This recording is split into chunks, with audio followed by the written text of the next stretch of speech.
Nabız düşüyor. Kaybediyoruz, çabuk. Öldünüz. Peki ya şimdi ne olacak? Boşlukta sonsuza kadar sürünecek miyim? Işığa doğru mu gideceğim? Yoksa kalbimi bir tartıda mı tartacaklar? Akıllara gelen onlarca soru ve onlarca olasılık. Sizin sanki bir rehbere ihtiyacınız var gibi.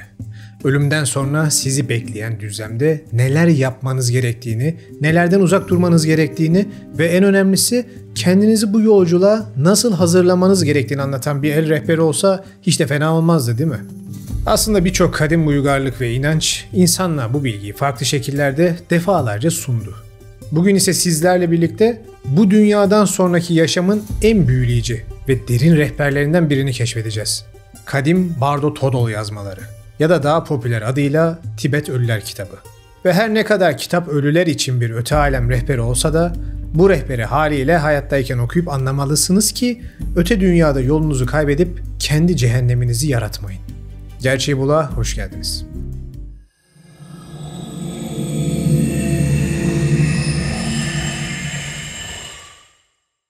Tibet'in Ölüler Kitabı bize geçmişin kadim bilgeliğini sunan eşsiz bir kaynak. Bu gizemli derinliklere girmeden önce ben de size kişisel gelişiminizde ve kariyer yolculuğunuzda eşlik edecek modern bir bilgi kaynağından bahsetmek istiyorum. Sorbil. Türkiye'nin en büyük online eğitim platformlarından birisi olan Sorbil, yapay zekadan aldığı destek ile sizlere yazılım, yabancı dil, kariyer gelişimi ve kişisel gelişim gibi 4 ana kategoride yüzlerce kaliteli eğitim sunuyor. Yıllardır pek çoğunuzun deneyimleme fırsatı bulduğu Sorbil'de uzman eğitmenler tarafından özel olarak hazırlanan eğitimlere zaman ve mekan kısıtlaması olmadan ister bilgisayarınızdan ister cep telefonu uygulamasından 7/24 dilediğiniz yerde, dilediğiniz an ulaşabilirsiniz. Başka platformlarda tek bir eğitime belirli bir ücret verirken Sorbil Premium sayesinde tüm eğitimlere sınırsız erişim hakkınız var. Üstelik her eğitim sonunda uluslararası geçerli CPD onaylı sertifikalar kazanıyorsunuz. Böylece kariyerinizde yeni kapılar da açabilirsiniz. Üstelik tüm bu eğitimlere ve Sorbil'e özel tasarlanmış yapay zeka çalışma arkadaşınız Billy'e aylık 99.90 ya da senelik 462 TL'ye sınırsız erişebilirsiniz. Ama kanalıma özel gerçek 30 kuponunu kullanırsanız Sorbil Premium yıllık aboneliğini %30 indirimle senelik 323 TL'ye alabilirsiniz. Gereksiz harcamalar yerine yatırımı kendinize yapmak istiyorsanız sabit yorumda ve açıklama kısmında bıraktığım linklerden Sorbil'e üye olabilir ve bu benzersiz öğrenme yolculuğuna bugün başlayabilirsiniz. Bardo Todol, Budizmin kendisi kadar hatta belki ondan bile eski bir öğretinin kağıda dökülmüş hali. Bu gizemli bilgilerin bize ulaşması ise bir grup tesadüfler zinciri eseri oldu. Tabi tesadüflere inanıyorsanız. 8. yüzyılda Tibetli bilge ve ruhani lider Padmasambhava, öğrencilerini öldükten sonra izlemeleri gereken yol hakkında antik anlatıları iletip onları belki de en büyük bilinmeze karşı mental olarak hazırlardı. Ancak kitabın yazarı bu büyük bilge değildi. Bardo Todol, onun aktardığı öğretilerin parşömenlere yazılmasıyla kitap haline gelmiş bir eserdir. Yani yazarı Tibetli Budistler olsa da bilginin kökeninin nerelere kadar uzandığı bir sırdır. Bu tarz ilimler herkesle paylaşılan şeyler değildi ve bu kütüphanelere ve bilgiye sadece bu yolda yürüyen kişiler erişebiliyordu. Bu sebepten bu kıymetli parşömen yüzlerce yıl boyunca Tibet'in dağlarındaki manastırlarda saklandı ve öğretmenlerden öğrenciye aktarılarak korundu. Zamanla da arşivlerin tozlu raflarında unutulmaya başlandı. Aradan geçen 600 yıldan sonra Karma Lingpa adlı bir keşiş, atalarının kayıp bilgisini araştırırken Gampodar Dağı'ndaki bir manastırda Terma olarak bilinen külliyat bölümünde yani gizli öğretiler kategorisinde saklanan eserler arasında bu parşömeni bulmuştur ve yeniden onu öğrencilere yaymaya başlamıştır. Eserin dünyaya sunulması ise yine aradan geçen 600 yıldan sonra olmuştu. Oxford Üniversitesi'nde eğitim almış antropolog Walter Yealing Evans, Tibet ve Hindistan'da geçirdiği uzun yıllardan sonra Tibet'te Lama Kazi Dawa ile tanışır ve onun doğu bilgisinin gelişen batıya da yol göstermesini umarak parşömenlerini Evans ile paylaşması ile birlikte batı dünyası ile buluşur. Yani size bugün sunacağım bilgi aslında binlerce yıl boyunca sadece Budist rahiplere öğretilmiş gizli bilgiler kategorisindeki bir içerik olacak. Bu arada kitabın orijinale en yakın çevirisi için de açıklama kısmına link bırakacağım. Dileyen oradan da esere ulaşabilir. Öyleyse bu küçük ön bilgiden sonra artık bu dünya ile işimizi bitirelim dilerseniz. Çünkü nihayetinde bu bir hayal ve gerçek yolculuk öte alemde başlamak üzere. Bardo Todol denince akla ilk gelen ölüm sonrası bir rehber olsa da İşin sırrı aslında bardo kavramında yatıyor. Bardo, Tibet dilinde iki durum arasındaki geçiş ya da ara durum demek. Sadece ölüm ve yeniden doğum arasındaki o kozmik boşluk değil. Hayatımızdaki her büyük değişim, her dönüm noktası aslında bir bardo. Şu an nefes aldığım bu an bile geçmiş an ile gelecek arasında bir bardo aslında. Kitap öte aleme giden ruhumuza, bilincimize yol göstermek için özellikle 3 kritik bardodan bahseder. Ölüm anı yani Chikai bardosu, gerçekliğin doğasıyla yüzleşme, Chonyit bardosu ve yeniden doğuşa sürüklenme, Sitpa bardo. Her biri ruh için hem büyük bir aydınlanma fırsatı hem de kendi içimizdeki canavarlarla yüzleşme arenası. Hayal edin. Öyle bir andasınız ki ve önünüzde o kadar parlak, o kadar her şeyi kapsayan bir ışık var ki varoluşun sırlarının içinde barındırıyor gibi görünüyor. Arkanızda ise yeni terk ettiğiniz hayatın hatıraları bir bulanıklığa dönüşerek yavaş yavaş çözülüyor. İşte bu ölüm anıdır. Tibet bilgeliği ile ölümden dönme araştırmalarından elde edilen son bilgilerin birleştiği yer. Bu olağanüstü anda Tibet Budizmi bize ölümün sadece tıbbi bir olay olmadığını söyler. Ölüm aslında inanılmaz bir kapıdır. Kurtuluşa veya yeniden doğuşa götüren ilahi bir eşiktir. Son nefesiniz kayıp giderken o anı hayal edin. Kalp atışınız yavaşlar ve fiziksel duyularınız sessizleşir. Ancak dünyevi bağlarından kurtulmuş olan bilinciniz her zamankinden daha canlıdır. Bu, hayal edilemez olasılıklara açılan bir kapıdır. Kadim metinler buna berrak ışık der. Zihnin en saf özü olarak parlayan, kör edici, parlak bir ışıltı. Tibet bilgeliği bu ışığın bir yanılsama veya rahatlatıcı bir halüsinasyon olmadığını öğrencilerine öğretir. En gerçek, gerçekliğin ta kendisidir. Şimdiye kadar bildiğimiz her şeyin nihai doğasıdır. Bu anda size evreni gerçekte olduğu gibi, gündelik hayatın filtreleri olmadan görme fırsatı verilir. Ve işte risklerin arttığı yer de tam olarak burasıdır. Eğer bu ışığı kendi gerçek özünüz, kendi farkındalığınız olarak tanıyabilirseniz, tek bir anda nihai kurtuluşa ulaşabilirsiniz. Bir düşünün, yaşam ve ölüm döngüsünden yani sonsuz samsara döngülerinden kurtulma olasılığı. Kavrayabileceğimiz her şeyin ötesinde mutlak bir özgürlük durumuna ulaşmak, yani nirvanaya. Ancak bu an güçlü olduğu kadar geçicidir de. Berrak ışık deneyimi sönmeden önce sadece bir an sürer. Ve birçokları için bu fırsat tıpkı aniden uyandığınız bir rüya gibi kayıp gider. Hazırlıksız olanlar, hayatta bu farkındalığı geliştirmemiş olanlar, ışığı bunaltıcı hatta korkutucu bulabilirler. Onu kendi doğaları olarak tanımak yerine dışsal, bilinmeyen bir güç olarak algılarlar ve bu korkuyla birlikte geri çekilme gelir. Bilinci bardoların alemlerine daha derine çeker. Aydınlanmadan uzaklaşıp yeniden doğuşa doğru ilerler. Son derece ilginç ve gizemli bir yaklaşım değil mi?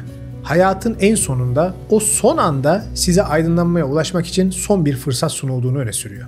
Belki de varoluştaki diğer herhangi bir andan daha güçlü bir şans. Bu en ileri inisiyelerin bile tüm hayatları boyunca yüzleşmek için eğitim gördükleri nihai farkındalık testidir. Peki ya bu olay sizin de hazırlanabileceğiniz bir şey olsaydı? Ya hayatınızın son anı sizin için korku veya kafa karışıklığıyla değil, netlik ve kurtuluşla bitseydi? İşte Ölüler kitabının ortaya çıkardığı derin bilgi burada kendini gösteriyor. Çünkü kitaba göre bu fırsat sadece ölüme özgü değildir. Tibetli ustalar derin meditasyon ve ruhani pratik yoluyla hayattayken bile berrak ışığın yansımalarıyla karşılaşabileceğinizi öğretirler. Bu nadir aşkınlık anları sizi nihai gerçek anıyla güç ve farkındalıkla yüzleşmeye hazırlayan antrenman seansları gibidir. Peki, kişi böylesine kritik bir ana nasıl hazırlanır? Farkındalık meditasyonu ve ruhani pratik yoluyla. Tibetli Budist uygulayıcılarının yıllarını, hatta ömürlerini farkındalık sanatında ustalaşmaya adamalarının nedeni budur. Bu pratiği ne kadar geliştirirseniz, o nihai anda berrak ışığı gerçekte olduğu gibi görmeye o kadar hazır olursunuz. Yine de birçokları için yolculuk berrak ışık ile bitmez. Onu tam olarak tanımaya henüz hazır olmayanlar için yolculuk yoğun ve canlı deneyimlerin alemlerine doğru devam eder. Ve burada zihnin yansıtmaları en derin korkularımızı, bağlılıklarımızı ve arzularımızı yansıtan huzurlu veya ürkütücü, gerçeküstü biçimler alır. Yolculuk, gerçekliğin doğası ile yüzleşme, vizyonlar bardosu olan Chonyit bardosu ile devam etmektedir. Öldüğünüz ilk an, o nirvana anını kaçırdınız ve öte alemde yolculuğunuz devam ediyor. Şimdi ışığın ötesinde, bilinmeyenin daha derinlerine adım attınız ve ilahi bir sahne gibi görünen bir yerde duruyorsunuz. Işıltılı güzellikte parlak figürler ve akıl almaz güçte korkunç canavarlar sizi çevreliyor. Etrafınız korkunç bir kaos ve huzur verici güzellikler ile dolu. Ama sakın korkmayın. Çünkü işin püf noktası şu. Bu varlıklar sizden ayrı varlıklar değil. Onlar kendi zihninizin yansıtmaları. Her gizli korkunun, her gizli özlemin, her iyileşmemiş yaranın yansımaları. Bu ikinci bardo, vizyonlar bardosudur. Deneyimlediğiniz her şeyin ötesinde bir ölçekte kendi bilinçaltınızda bir yolculuk. Kendiniz hakkındaki en derin bastırılmış ve hatta unuttuğunuzu sandığınız gerçekleriyle yüzleşme anı. Bu aşamada zihin, içinizde taşıdığınız her şeyin özünü ortaya çıkaran huzurlu veya gazaplı ruhlarla karşılaşır. Vizyonlar bardosu sizi sadece güzel veya canavarca vizyonlara maruz bırakmaz. Size kim olduğunuzun en derin katmanlarını gösterir. Her huzurlu tanrı veya varlık en yüksek, en aydınlanmış niteliklerinizi yansıtır. Her gazaplı, korkunç varlık ise korktuğunuz veya inkar ettiğiniz kısımlarınızı somutlaştırır. Her figür, her tanrı ve iblis bir aynadır ve size sorar.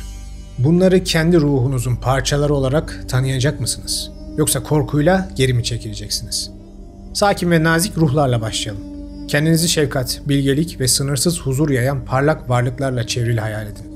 Saf farkındalığın bilgeliğini somutlaştıran, ışıktan Buda gibi, melekler gibi veya zihninizin mükemmel denge potansiyelini yansıtan ayna benzeri berraklık görebilirsiniz. Şimdi araya giriyorum. Unutmayın, şu an size anlattığım kitap Budistler için yazılmış. O yüzden onların bilinçaltında Buda önemli bir rol oynar. Müslümansanız sizin için de belki melekler o rolde karşınıza çıkacaktır. Kim bilir? Sonuçta hatırlayın ki bunlar sadece kadim öğretiler ama dikkat verilmesi gereken öğretiler. O yüzden ne kendinizi aşırı kaptırın ne de aman deyip silip atmayın. Sonuçta bu sadece bir video, unutmayın. Ve kendi araştırmanızı kendiniz yapın. İşte karşınıza çıkan bu varlıkların varlığı sadece dingin değil, aynı zamanda ezici, sizi huşu ve hayranlıkla dolduruyor. Ama işte zorluk burada. Bu varlıkları kendi zihninizin yansıması olarak tanıyabilir misiniz? Onları kim olduğunuzun en saf özü olarak kucaklayabilir misiniz? Eğer yapabilirseniz yolculuk burada sona erer. Kurtuluşa ulaşırsınız. Ancak birçokları için bu ilahi karşılaşma katlanılamayacak kadar fazladır. Kendi parlaklığını tanımayan, hazırlıksız olan zihin geri çekilmeye başlar. Korkar, panik olur ve öyle oldukça vizyon değişir. Nazik ışık kararır, sakin yüzler vahşileşir ve şimdi gazaplı ruhlarla çevrilisinizdir.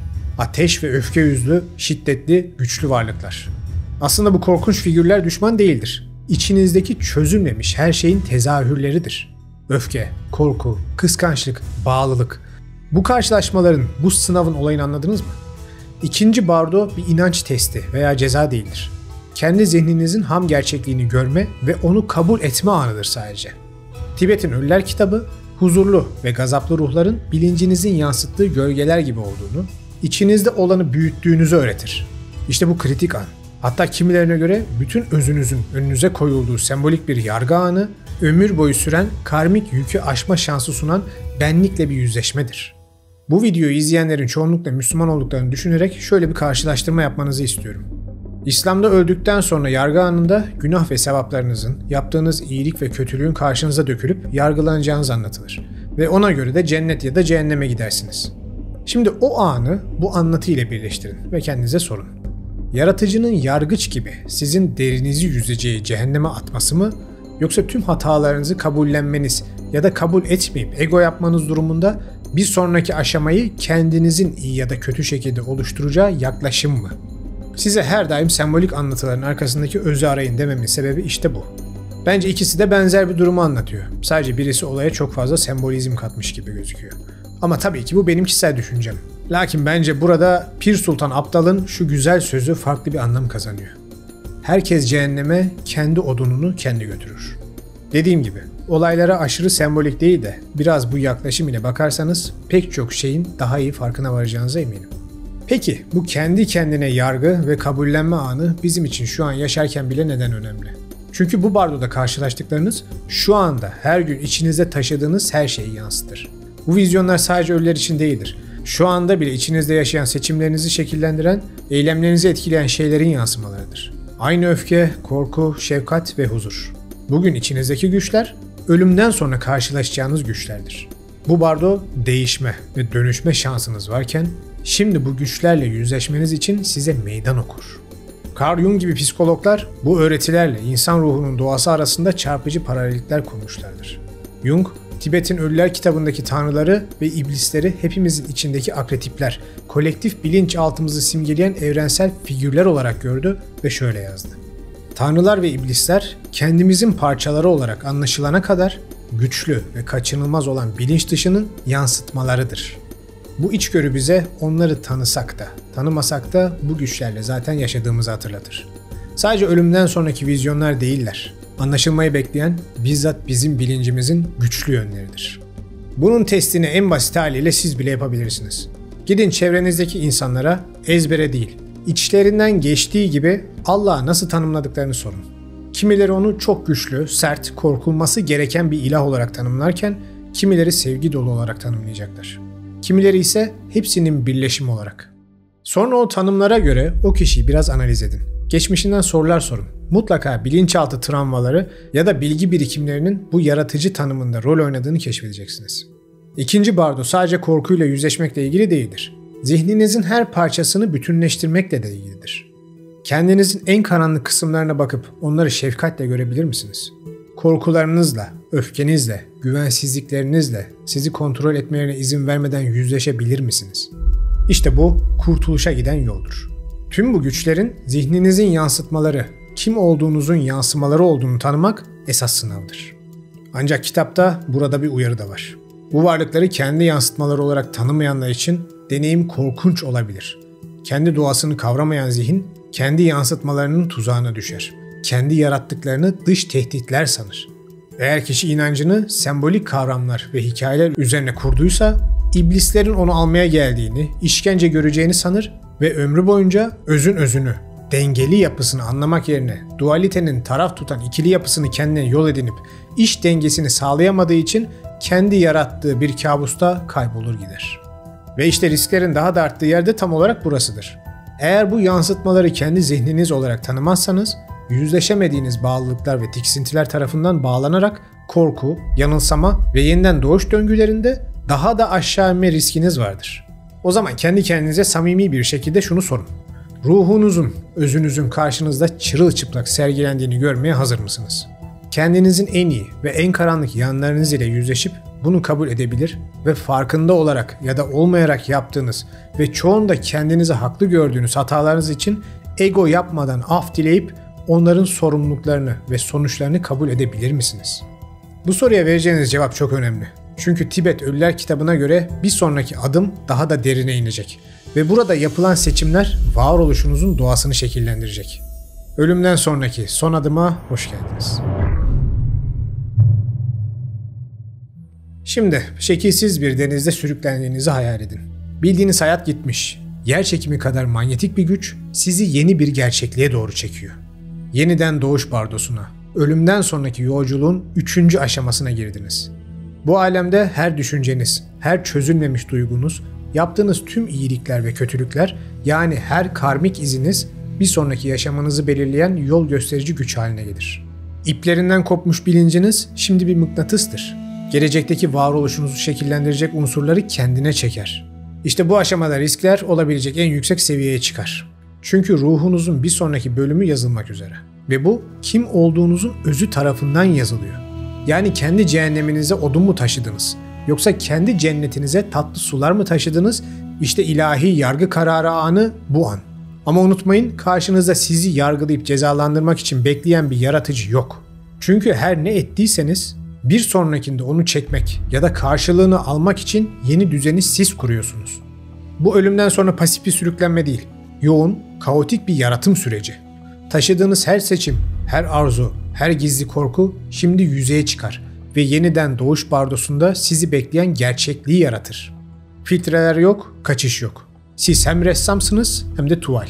Hem sanıksınız hem de hakim. Yeniden doğuşunuzun planını ilahi sisteme göre kendi kendinizi yargılayarak hazırlıyorsunuz. İşte burası karmanın somut bir biçim aldığı, sizi girmeye kaderli olduğunuz hayata doğru çeken, yaptığınız her şeye ve henüz çözmeniz gereken her şeye dayanan alemdir. Kendinizi bir vizyonlar girdabı ile çevrili hayal edin. Yüzler, manzaralar, hatta bütün dünyalar. Her biri ruhunuz için potansiyel bir yol. Bunlar rastgele görüntüler değil, içsel durumunuzun toplamı. Eğer nezaket, öz farkındalık ve bilgelik geliştirdiyseniz vizyonlar parlak, davetkar olabilir. Size fırsatlarla dolu, ruhen daha iyi gelişebileceğiniz cennetvari bir hayat verebilir. Ancak korku, öfke ve bağlılık hakimse vizyonlar daha karanlık, daha çalkantılı bir biçim alır ve çok daha sert şekilde dersler almanız gereken ve geçmişinizin suçlarıyla yüzleşebileceğiniz bir hayata sürükler sizi. Bu dışarıdan bir gücün dayattığı bir test değildir. Bu kendi zihninizin aynasıdır. Size eylemlerinizin, niyetlerinizin ve arzularınızın doruk noktasını gösterir. Özgür iradenin ağırlığı ve hediyesi işte budur. Beni Yaradan cezalandırdı, beni şeytan yoldan çıkardı gibi isyanlar burada olamaz. Çünkü tüm seçimleri sizin yaptığınız ve bir sonraki ömrünüzü yine sizin hazırladığınız bir andır bu. Ve işte işlerin daha da yoğunlaştığı yerde tam burası. Bu bardo yalın bir gerçeği de barındırır. Yani bir ayakkabı seçer gibi bilinçli olarak yeni bir hayat seçemezsiniz. Birikmiş karmanız, her eylem, düşünce ve niyet ruhunuzun mevcut frekansıyla eşleşen bir hayata doğru sizi yönlendiren bir çekim gücü gibi davranır. Ve bilinçli zihniniz yönlendirmiyor olsa da esas özünüz burada kontrolü ele alır. Eğer netliği, sakin bir farkındalığı koruyabilirseniz sonucu halen etkileyebilirsiniz. Her vizyonu zihninizin bir ürünü olarak tanıyabilirseniz çekimi tamamen aşabilirsiniz. Son ana kadar kurtulma kapınız asla kapanmaz. Derler ya, tövbe kapısı son ana kadar açıktır diye. Ne kadar benzer bir yaklaşım değil mi? Tibet Budizminde bu süreç sadece bir ölümden sonra inancıyla ilgili değil. Eylemlerinizin şimdi, bu hayatta nasıl önemli olduğunun bir hatırlatıcısıdır. Yaptığınız her iyilik, her farkındalık anı sadece bu hayatı değil, gelecek sayısız hayatı şekillendiriyorsa bir düşünün ne olurdu? 3. bardo bizi derin bir gerçeklikle yüzleşmeye zorlar. Ruhumuzun yolculuğunu şekillendirecek karmayı sürekli bizim kararlarımız ve yaptıklarımız ile yaratıyor olmamız gerçeği. Fakat şöyle bir gerçek de var. Eğer korku, öfke ve bağlılık kalıplarına hapsolmuşsanız nasıl özgürleşebilirsiniz? Budist rahipler farkındalık meditasyonu ve bilinçli yaşam yoluyla sizi ileriye iten enerjinin kendisini dönüştürebileceğinizi öğretir. Bakın burada olay Pollyanna gibi sadece iyi olmaya çalışmak veya kötü eylemlerden kaçınmak ile ilgili değil. Zihninizi derinden anlamak, eylemlerinizin kök nedenlerini görmek ve onlara netlikle hitap etmekle ilgilidir. Yani kabul edip düzeltmekle ilgilidir. Yeniden doğuş bardosu karmanın bir ceza veya ödül olmadığını öğretir. Sadece evrenin bir yasasıdır. Kendi zihinlerimizin bir yansımasıdır. Bu 3. bardo nihai dersi de ortaya koyar aslında. Zihninizin gerçekliği yaratma gücü yaşamla veya ölümle sınırlı değildir. Her saniye gerçekleşen, yaptığınız her seçimle şekillenen bir süreçtir. Bu fikirlerin yerleşmesine izin verirken kendinize sorun. Mevcut hayatınız ne kadar bilinçli kalıplar tarafından şekilleniyor? Ne sıklıkla bilinçli kararlar yerine korku veya alışkanlıktan hareket ediyorsunuz? Hatta en delici soruyu sorayım. Şu anda bir sonraki hayatınızın seyrini değiştirebilseydiniz neyi seçerdiniz? Ve onu tam da bu anda yaratmaya nasıl başlardınız? Bunu bence etraflıca bir düşünün. Ölüm anına hayatınızın zirvesi, en önemli yolculuğu gibi hazırlandığınızı hayal edin. Korkulan bir son değil, derin bir dönüşüm fırsatı. Bu yaklaşımı fazla tiyatral bulanlar olabilir. Ancak aslında bu Tibet Budizminde kök salmış temel bir pratiktir. Bu öğretiye göre hayat, her düşüncenin, eylemin ve nefesin bizi o nihai geçişe hazırladığı bir eğitim alanıdır. Yaşamı yönettiğimiz gibi ölümü de aynı beceri ve farkındalıkla yönetmeyi öğrenebilseydik, ona hazırlanabilseydik sizce ne olurdu? Bu hazırlığın merkezinde yer alan güçlü pratiklerden biri bilinç transferi veya puhava'dır. Bu, zihnin kontrolünü ele alarak ölüm anında paniğe kapılmak yerine huzur ve özgürlüğe doğru bilinçli bir geçiş yapma tekniğidir. Bu kadim teknik yaşamın getirdiği zorluklar ne olursa olsun içsel bir sükunet ve özgürlük bulmanın anahtarlarından da birisidir. Ve hayatınızın bir parçası haline getirmeniz aslında genel olarak size çok fazla artılar katacaktır. Misal, her günü hayatın değerli, bir o kadar da geçici olduğunu hatırlayarak başladığınızı düşünün. Bu basit farkındalık anları daha canlı, seçimleri daha kasıtlı hale getirir. Sonunu düşünüp korkmak yerine her günü büyümek, sevmek ve deneyimlemek için eşsiz bir fırsat olarak kucaklamak. Budistler, geçiciliğin bu günlük hatırlatmasının muazzam bir dayanıklılık ve netlik yarattığına inanır. Böylece o son anı geldiğinde kişi hazırlıklı, sakin ve bırakmaya hazırdır. Çünkü zaten hayatı boyunca bu sonun farkındalığı ile geçmişe ya da geleceğe takılmadan ana odaklanarak yaşamıştır. Tibet'in güçlü şefkat pratiklerinden birisi olan Tonglen'i ele alalım. Nefes alırken başkalarının acısını içinize çektiğinizi, nefes verirken onlara sevgi, huzur ve şifa gönderdiğinizi hayal edin. İşte her ne kadar basit gözükse de kalbi genişletmenin ve ben merkezciliği çözmenin radikal bir yoldur bu meditasyon. Tonglen sadece daha nazik bir insan olmayı sağlamaz.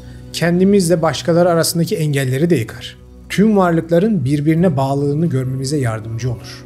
Budizm'de şefkat olgusu olsa iyi olur denilecek bir lüks değil, ölümden sonraki geçiş halleri olan bardoları yönlendirmek için temel bir gerekliliktir. Çünkü ölüm sonrası vizyonlarla yüzleşirken sevgi ve anlayışla dolu bir kalp korkuyu aydınlanmaya dönüştürebilir. Binlerce yıldır tekrar edilen kadim ses titreşimleri olan mantraları düşünün. Bunlar sadece kelimeler değil, zihni daha yüksek farkındalık halleriyle hizalayan frekanslardır. Şimdi yine hatırlatıyorum, bu bir Budizm kitabı analizi olduğu için onların kültürel adetlerini görüyorsunuz. Bunları da tabii ki yapabilirsiniz. Ama bizim buralarda bu mantra olayı zikir diye geçer. Ve mantalite tamamen aynıdır. Zaten arkadaşlar yorumlarda soran da çok oluyor. Namazın kökeni ne, ibadetlerin kökeni ne filan diye. O videoları da yapacağım ama bilin ki pek çoğu aynı köklerin şeklen farklılaşmış dallarından ibaret. O yüzden bu videoyu izlerken ama bunlar da onun Budist ibadetleri, inancı, bana ne demeyin. Hemen hemen hepsi bizim buralarda da mevcut. Ve hemen hemen hepsinin de kökleri aynı yere çıkıyor.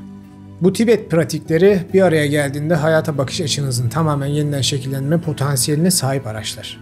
Her anı değerli, her eylemi önemli görmeye başladığınızda önemsiz endişeler kaybolur ve yerini bir amaç ve odaklanma duygusu alır. İşte yaşarken ölüme hazırlanmanın gerçek gücü bu. Artık korku veya belirsizliğin insafına kalmayız. Güçlenmiş, sakin ve hazır oluruz. Ve bir taraf olup tuzağa düşmek yerine yolumuzu denge ile kendimiz çizeriz. Tibet Budizminde ölüm titizlikle hazırlanan manevi bir yolculuktur. Bardo Todol, bu yolculukta ruhun pusulası gibidir ve ölmekte olan kişiye verilen talimatlar nettir.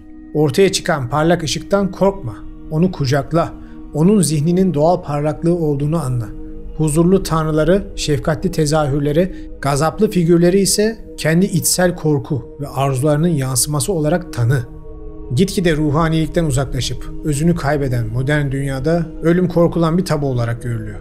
Ama ya tam da bu kaçınma bizi özgün ve derin bir hayattan alıkoyuyorsa?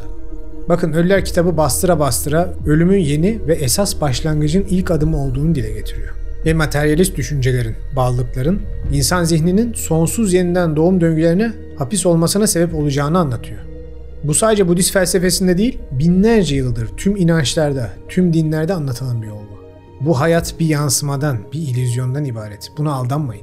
İnsanlık gitgide bir ego, bir ben merkezcilik kıskacı içinde sıkışıp kalmaya başladı. Ve toplum ilginç bir şekilde bu cendereden çıkmak isteyenleri ya da başkalarını çıkarmak isteyenleri cahil, bağnaz, geri kafalı diye fişlemeye başladı. Bu hakaretleri yapanların bu döngünün bir zinciri, tutsağı olduğunu anlayın. Tek yapmak istedikleri sizi de o düşük seviyeye çekmek. Çünkü kimse kendi cehenneminde yanarken başkasının cennette sefa sürmesini istemez. Oraya kendisi düşürmüş olsa bile. O yüzden siz önce kendinizi değiştirin. Sonra bırakın sizden etkilenen olursa eşlik etsin. Tüm dünyayı kurtarmam lazım tarzı fantastik düşüncelere düşmeyin. Ona ne vaktiniz ne gücünüz yeter. Dediğim gibi ilk siz değişin. Sonra sizden etkilenenler mutlaka olacaktır. Zaten onlar da değişmeye başlarlar. İnancımız, fikirlerimiz ne olursa olsun fark etmez. Bakın bugün Budistlerin felsefesini ele aldık. Yarın bu antik Mısır olur, hermetik yaklaşım olur, İslam olur fark etmez. Sonuçta özün özü hepsinde hemen hemen aynı. Bu dünyaya bir sebepten geldik ve onun ne olduğunu anlamamız lazım. Onu anlamak için de aramamız lazım. Kendimizi geliştirmemiz lazım. Ve bu illaki devasa bir amaç bile olmayabilir. Belki benim yegane amacım size bu tarz 2-3 tane video yapıp aranızdan 10 kişinin yolunu daha iyi bulmasını sağlamaktır. Belki o 10 kişi ileride yazdıkları kitaplar ya da yaptıkları işler ile 1000 kişiyi etkileyecektir. Ve belki o 1000 kişi de ileride insanlığı komple bir adım ileri taşıyacak işleri yapacaklardır. Bu yüzden ne kendini dev aynasında gör ne de küçük gör. Elinden gelenin en iyisini yap ve yolculuğuna devam et. Artık sonu nereye varırsa varsın. Videoyu izlediğiniz için hepinize teşekkür ederim. Bence ölümden sonrasına yaklaşım olarak çok güzel bir felsefeydi. Sizinle de paylaşmak istedim. Umarım hoşunuza gitmiştir. Bu tarz içerikleri seviyorsanız kanala abone olmayı ve videoları beğenip çevrenizde paylaşmayı lütfen unutmayın. Bir sonraki videoda görüşene kadar kendinize iyi bakın.